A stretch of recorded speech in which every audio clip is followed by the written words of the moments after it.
Muito bem. Ontem assistimos o debate entre os presidenciáveis. Creio que essa é a primeira transmissão em que um está confrontando diretamente o outro, né? Transmitido pela Band, e nós assistimos através do canal do YouTube da UOL. No meu entender, o debate foi fraco. No meu entender. Claro, né? Eu acredito que o Bolsonaro é o que saiu melhor. Eu creio que ele é o melhor ou menos pior ali, né? E todos menos ele perderam a linha. Por quê? Porque não são eles, não são os outros, porque quem é presidente de fato hoje é ele. E quem está apanhando todo dia da mídia e da oposição é ele. Então ele sabe se defender e ele sabe se colocar numa posição mais serena, mais equilibrada, porque ele amadureceu. Agora os outros que estão na oposição estão em posição confortável. Eles podem criticar, xingar e estão recebendo apoio da mídia. Sabe por que a grande parte da mídia brasileira apoia todo aquele bando de idiotas que estava ali rodeando o Bolsonaro, né, como presidenciáveis? É porque o presidente acabou com a mamata de todas as mídias, reduziu, né, o repasse de verbas para as mídias, né, e isso gerou, né, muita hostilidade por parte delas ao Bolsonaro. É só você pegar os comentaristas da UOL mesmo, assim, nos intervalos do debate. Qual que eram os comentaristas? Não, o Bolsonaro está perdendo, o Bolsonaro ele foi o pior na avaliação do Datafolha. Quer dizer, assim, os caras que, assim, aquilo ali já não é nem gente comentando para mim, aquilo ali já é tipo assim, é robozinho. É robozinho programado, com a mentalidade, sabe? Você espeta um pendrive com todo um conteúdo no cérebro do cara, e ele é programado para falar aquilo ali, para falar contra o Bolsonaro. Não importa que o Bolsonaro falasse, eles iam falar contra. E o pior, qual que foi a conclusão dos comentaristas da UOL? Que a Simone Tebet foi a que se deu melhor no debate. Como é que uma mulher como a Simone Tebet, que certamente nunca lavou uma louça na vida dela, quer ser presidente? Será que ela quer tomar o lugar da Dilma? A mesma posição da Dilma? Porque assim, é o seguinte, como é que a mulher está pretendendo ser a chefe do poder executivo do país, que vai ter que atender todos os setores, absolutamente todos, fazendo defesa apenas das mulheres, de uma classe, apenas de uma esfera, só defender uma esfera, que é o direito das mulheres? Como é que ela quer ser presidente? Será que o Brasil só existe mulher no Brasil? Só existe pauta feminista no Brasil? Outra, a mulher queria prometer 5 mil reais de créditos para os estudantes comprarem moto. Quer dizer, como é que a pessoa não tem vergonha de dizer isso? Ou o Ciro, fazendo o teatrinho dele, fingindo que é um homem decente, que é um homem, né, de caráter, que é um homem, vamos dizer assim, um homem pacífico. O Lula mentindo, né, que é como o Bolsonaro falou, tá no DNA do Lula mentir, né? Quer dizer, hoje, de manhã, já saíram várias e várias, até a Folha de São Paulo mostrou ali mentiras do Lula ali. A Folha de São Paulo, que é totalmente que é a que mais faz, é a mídia que mais faz oposição ao Bolsonaro hoje, colocou lá o Lula mentindo sobre uma série de itens do seu governo. Coisas que ele disse que tinha feito e que não fez, ou que ele não fez e que fez. Quer dizer, é assim, é um descaramento total, né?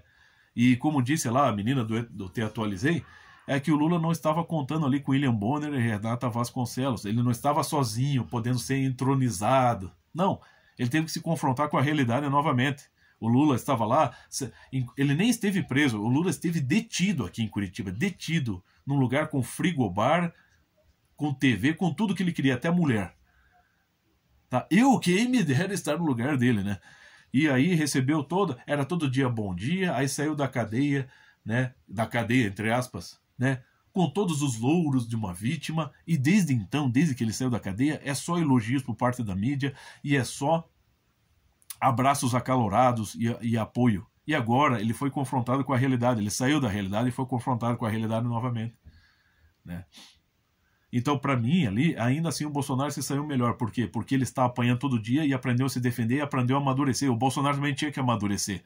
No começo ele estava bastante orgulhoso e bastante obstinado com uma série de pautas e de iniciativas. Agora ele se tornou flexível. Ele amadureceu de fato. Os outros ali não amadureceram. O Lula nunca vai amadurecer porque é um psicopata criminoso, né? E os outros ali sequer têm noção do que é ser presidente, né? Então, e os comentários ali, então, da mídia de oposição, né?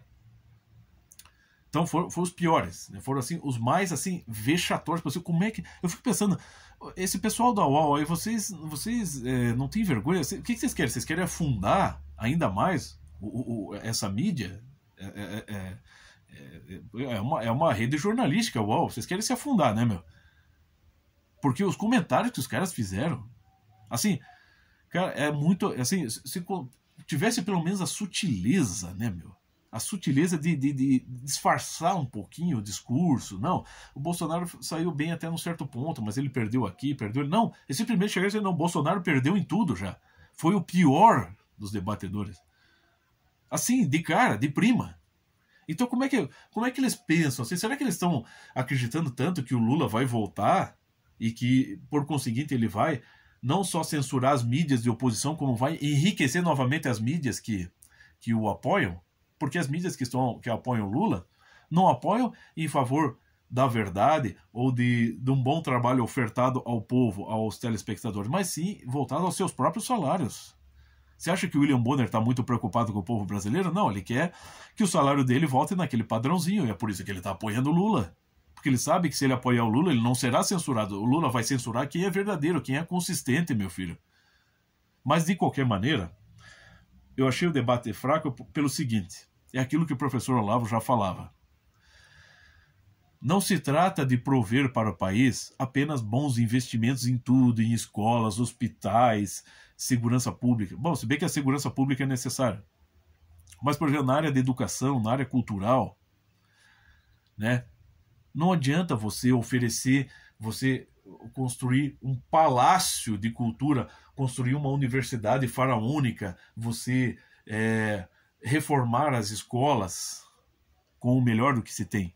Você tem que, em primeiro lugar, incentivar o povo, os jovens e as crianças, e isso se dá dentro da família, você tem que incentivá-los a entenderem a importância da educação e da cultura. Por exemplo, como eu já disse aqui, não importa se a criança está numa escola pobre ou numa escola rica, numa escola pública ou numa escola privada, o que importa é que a criança entenda que quando ela está lá, essa é a primeira responsabilidade que é colocada na mão dela. Uma criança de 9 anos que recebe da professora a tarefa de casa, assim, ó, meu filho, de hoje para amanhã você vai ter que solucionar esses probleminhas, você vai ter que ler esse texto para responder perguntas, você vai ter que treinar sua caligrafia, você vai ter que fazer isso e aquilo, né? Ou seja, é isso que as crianças têm que entender.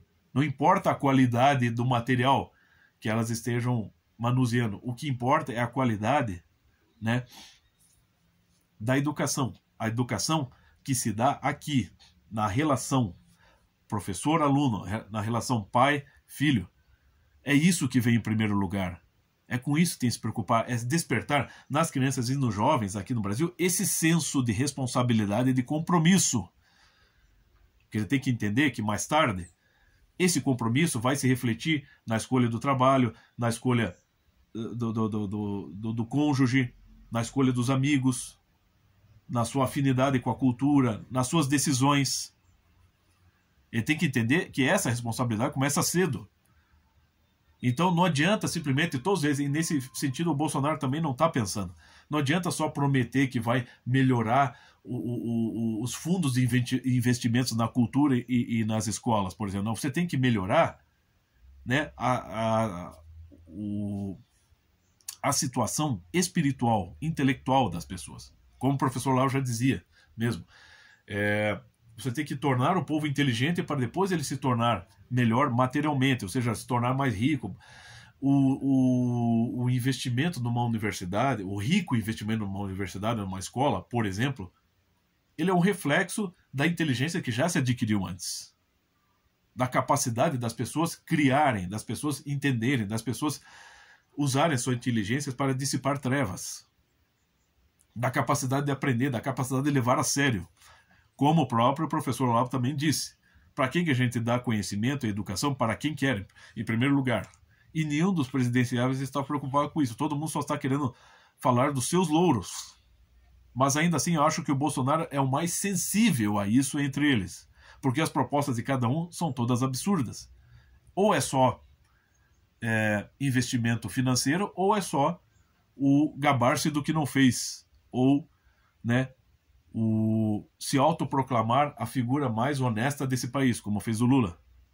Então, é claro que o Lula mentiu, cara, até a UOL, que é vamos dizer, a mídia jornalística que mais faz oposição ao Bolsonaro, já hoje botou a manchete de capa que o Lula, sim, mentiu sobre uma série de questões do governo dele. Então, como é que, se a própria Folha de São Paulo está colocando isso, como é que as pessoas, como é que tem gente ainda querendo votar no Lula? Né? Então é claro que isso é um absurdo. É claro que o debate, eu achei o debate fraco, mas pelo menos foi muito bom que o Bolsonaro deu uma cutucada em cada um ali. Aqueles presidenciáveis estavam precisando ouvir isso aí num debate, num confronto. O Ciro, o Lula, a Simone Tebet, todos eles tomaram na cara. Tomaram na cara por quê? Porque enquanto estavam lá cercados de amiguinhos, né, podiam se isentar ou, vamos dizer assim, fazer aquilo que lhes convém. Mas ali não tinha, vocês estavam na frente do Brasil, meu filho. Né? Todo mundo estava vendo vocês. E vocês, né, tiveram que confrontar a realidade ali. A realidade é que vocês não são presidente, e quem é presidente está apanhando muito e injustamente. E ele respondeu justamente a vocês. Né? E é por isso que vocês não vão ganhar. É por isso que Ciro, você não vai ganhar. Simone Tebet, você não vai ganhar, nem os outros. E o Lula, é muito provável que não ganhe. Por quê? Porque estão mentindo, ou estão tentando apenas puxar a brasa para pautas particulares, ou para pautas de minorias. Não tem mais, o Lula nunca teve noção do que é ser, o Lula tem noção do que é ser um autoritário, uma figura autoritária de esquerda, né? Como qualquer presidente ou líder totalitário em qualquer país de esquerda. É isso que o Lula sabe fazer. Tá? O Lula só sabe seguir modelos socialistas, onde o líder fala e todo mundo abaixo fica de rabo entre as pernas, onde o líder fala e todo mundo fica quieto, onde ele censura quem quer que o critique. O Bolsonaro, você tem novamente propagandas com pessoas jogando futebol com uma réplica da cabeça dele, e o cara não está processando ninguém, não está punindo ninguém, não está prendendo ninguém. Então quem que é quem que tem problema mental aí? É o Bolsonaro ou toda essa curriola em torno dele? Mas é aquela coisa, como é questão de cultura, e a gente não pode simplesmente falar em cultura e não indicar nenhuma referência, então assim, quer entender um pouco sobre o que é política, não só no Brasil, mas universalmente falando, claro, você vai ter que ler Aristóteles, vai ter que ler Maquiavel, Thomas Hobbes, Montesquieu, enfim, o Jean-Jacques Rousseau, né, todos esses clássicos aí, entre outros, né, Stuart Mill. Mas, como o professor Lava explica, e como está lá até agora, saiu no Brasil A Guerra do Imaginário, é verdade. A literatura e a poesia têm um papel fundamental na nossa inteligência, né, ou seja, no nosso imaginário. É a literatura e a poesia e a arte que vão vão educar a nossa imaginação para as possibilidades, para nós percebermos mais possibilidades no mundo.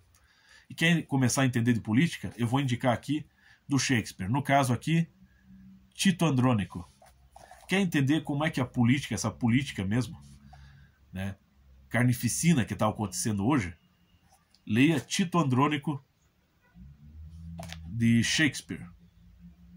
Ele é terrível, mas ele dá, sim, um retrato de como os interesses dentro, né, de um reino, no caso ali, como os interesses políticos na antiguidade, né, já eram terríveis, já eram, né, ferozes, e como, né, o Shakespeare consegue traduzir o caráter de cada personagem, de cada fator, de cada elemento, de cada personagem interagindo, o que eles são capazes, né, de fazer para estar ou no poder ou em vantagem, e como eles dissimulam isso perante o público. Então leia Tito Andrônico, assim como todas, Macbeth, Hamlet, que é uma peça mais política do que Hamlet. Então, essa é a cultura e você tem que entendê-la, né? Se você sabe escrever melhor que Shakespeare, então apresente aí, né, a sua expressão artística para que ela possa educar a nossa imaginação. Se você não sabe, então vai ler, vai estudar e vai aprender alguma coisa. É isso.